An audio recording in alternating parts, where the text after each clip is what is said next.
বিক্ষিপ্ত সংঘর্ষ, ধাওয়া পাল্টা ধাওয়ার মধ্য দিয়ে সারা দেশে চলছে সকাল সন্ধ্যা হরতাল।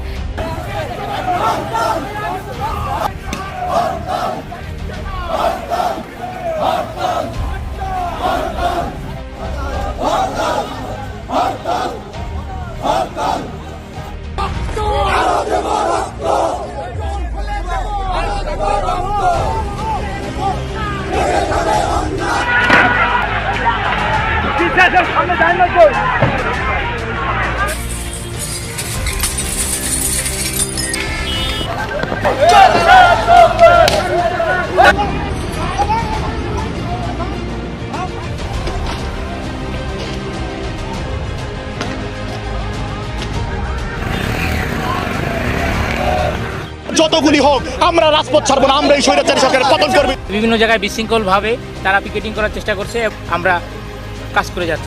ভাই রে ভাই, একেই বলে ছাত্রলীগ ও আওয়ামী লীগের সাহস। এবার বইকে জয় করেই সাবেক প্রধানমন্ত্রী শেখ হাসিনার ডাকা 48 ঘন্টা হরতালে অবৈধ কর্মতলবী ইউনিট সরকারের পদত্যাগের দাবিতে সারা দেশ জুড়ে ব্যাপক তাণ্ডব চালাচ্ছে আওয়ামী লীগ ও ছাত্রলীগের নেতা কর্মীরা। গাড়ি ভাঙচুর সহ ব্যাপক সংঘর্ষ, পুলিশের সঙ্গে চলছে ধাওয়া পাল্টা দেওয়া। 20 তারিখ হরতালের কবরে বিভিন্ন জায়গায় চলছে না দূরপাল্লার গাড়ি। ভাই রে ভাই, এবার রাজপথ না ছাড়ার ঘোষণা আওয়ামী লীগ ও ছাত্রলীগের।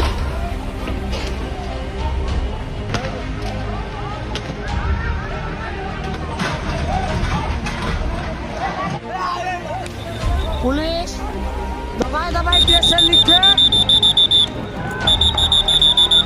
পুলিশকে যেন পাত্তাই দিচ্ছে না আওয়ামী লীগের নেতা কর্মীরা। নিজেদের অস্তিত্বের জানান দিতে মরিয়া হয়ে উঠেছেন তারা। এবার রাজপথ না ছাড়ার ঘোষণা আওয়ামী লীগ ও ছাত্রলীগের। এবার রাজপথই হবে আওয়ামী লীগের ভবিষ্যৎ।